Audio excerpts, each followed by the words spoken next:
இப்போ அவல் கொழுக்கட்டை பண்ண போகிறேன். அதுக்கு ஒரு ஸ்பூன் நெய் ஊற்றிக்கோங்க. நெய் ஊற்றிட்டு அவல் எடுத்துக்கலாம். 2 கப்பு அவல் எடுத்துருக்கேன்.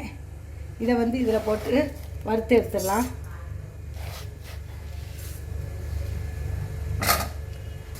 இப்போ வந்து இதை நல்லா வறுத்துக்கோங்க. இப்போ அவல் நல்லா வறுபட்டுருச்சு. இதை இப்போ நம்ம மாற்றிடலாம். தேங்காவை வறுத்துக்கலாம். லைட்டாக வறுத்துக்கலாம்.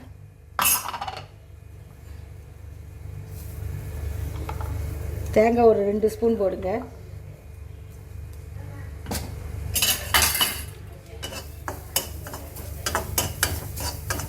இப்போ ஆஃப் பண்ணியாச்சு. இதில் வந்து நான் என்ன செய்ய போகிறேன்னா, இப்போ வந்து நான் மிக்சியில் பொடிக்க போகிறேன். இந்த அவலை போட்டாச்சு. இதில் வந்து நான் நாட்டு சர்க்கரை போட போகிறேன். அது இனிப்பு வந்து உங்களுக்கு டேஸ்ட்டுக்கு தக்கன போட்டுக்கோங்க. 4 கரண்டி போடுங்க. போட்டுட்டு ஏலக்காய் ஏற்கனவே நான் பொடிச்சு தான் வச்சுருக்கேன். இதை மிக்சியில் லைட்டாக பொடிச்சு அதில் போட்டுக்கலாம்.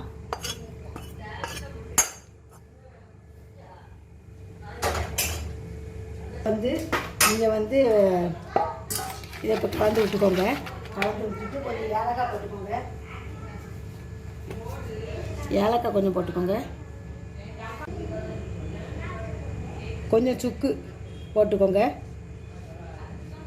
போட்டுட்டு வெந்நீர் நல்லா கலந்து விட்டுக்கோங்க. கையை வச்சு கலந்து விட்டுட்டு இந்த தண்ணி வெந்நியை வந்து லேசாக சூடாக்கி அதில் அப்படியே படுக மாதிரி வெறுவிக்கோங்க.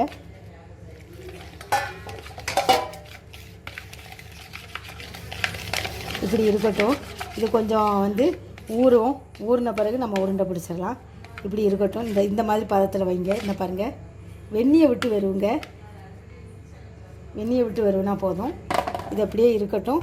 இப்போ வந்து அவல் கொழுக்கட்டைக்கு நான் வந்து ஒரு ஸ்பூன் நெய் விட்டு முந்திரி பருப்பை சின்னதாக கட் பண்ணியிருக்கேன். அதை பொரித்து அதில் போட்டுடலாம்.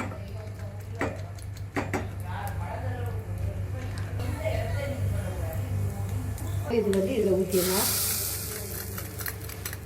இப்போ நல்லா கலந்து விட்டுக்கோங்க. சர்க்கரை வந்து உங்களுக்கு எவ்வளோ இனிப்பு தேவையோ அதுக்கு தக்கன போட்டுக்கோங்க. இப்போ வந்து நம்ம இதை உருண்டை பிடிச்சிடலாம். இப்போ பாருங்கள், நல்லா அவல் நல்லா ஊறிடுச்சு. இப்போ வந்து நம்ம அழகாக உருண்டை பிடிச்சிடலாம்.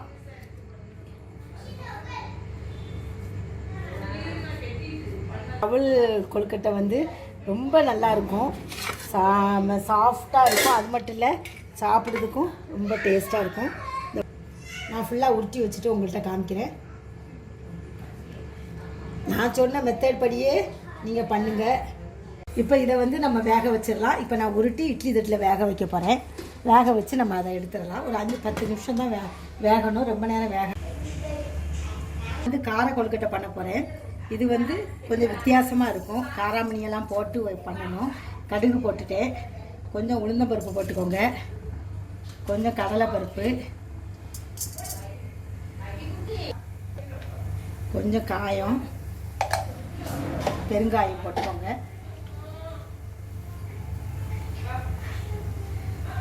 கொஞ்சம் கருவேப்பிலை இதை போட்டு கொஞ்சம் லைட்டாக கிண்டி கொடுங்க. இப்போ வந்து கடுகு வெடிச்சிருச்சு. காராமணி இருக்குல்ல, இது காராமணியை கொஞ்சம் உப்பு போட்டு வேக வச்சுருக்கேன். என்ன பாருங்கள், ஏற்கனவே வேக வச்சுருக்கேன். இதை நம்ம அதில் போட்டுடலாம்.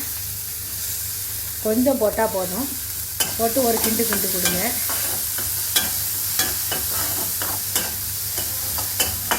என்ன செய்யணும்னா, இப்போ காராமணி எல்லாம் நல்லா இது எண்ணெயில் கலந்துருச்சு எல்லாம். இப்போ வந்து நான் 1 கப்பு மாவு போட்டு லைட்டாக கிண்டி கொடுக்க போகிறேன். இந்த பக்கம் வெந்நீர் வச்சுருக்கேன். 1 கப்பு மாவு தான்,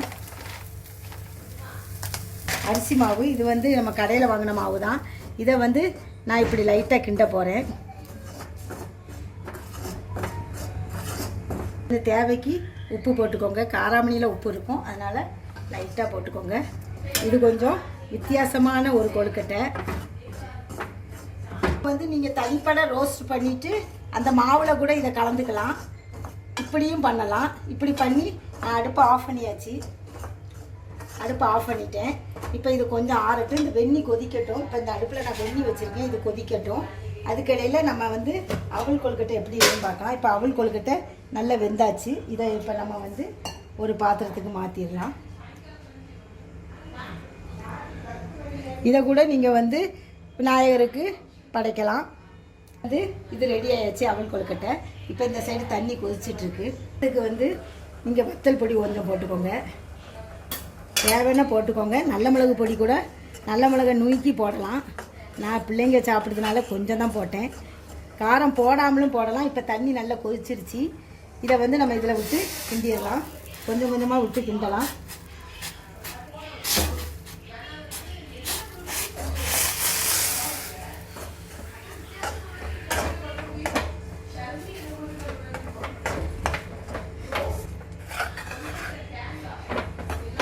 இதில் தேங்காய் கொஞ்சம் போட்டுக்கலாம். கொஞ்சம் தேங்காய் போடுங்க.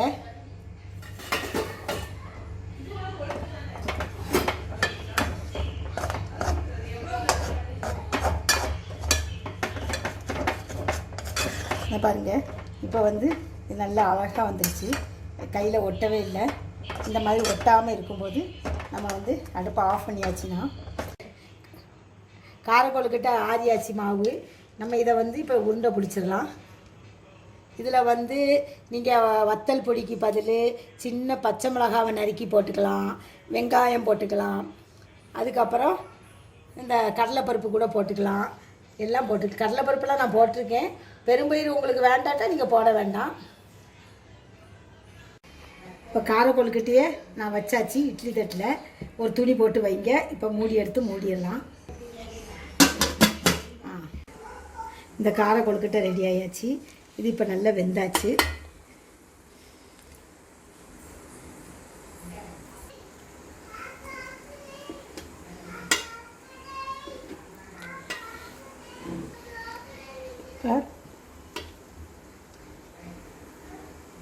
ரெடி ஆயாச்சு காரக்கொழுக்கட்டை. இதுவும் நம்ம வந்து விநாயகருக்கு பண்ணலாம், படையல் பண்ணலாம். இந்த கொழுக்கட்டையும் அவல் கொழுக்கட்டையும் நான் பண்ணி காமிச்சிருக்கேன். இந்த வீடியோ உங்களுக்கு பிடிச்சிருக்குன்னு நினைக்கிறேன். பிடிச்சிருந்தால் லைக் பண்ணுங்கள், கமெண்ட்ஸ் கொடுங்க, உங்கள் ஃப்ரெண்ட்ஸு எல்லாருக்கும் ஷேர் பண்ணி விடுங்க. தேங்க்யூ.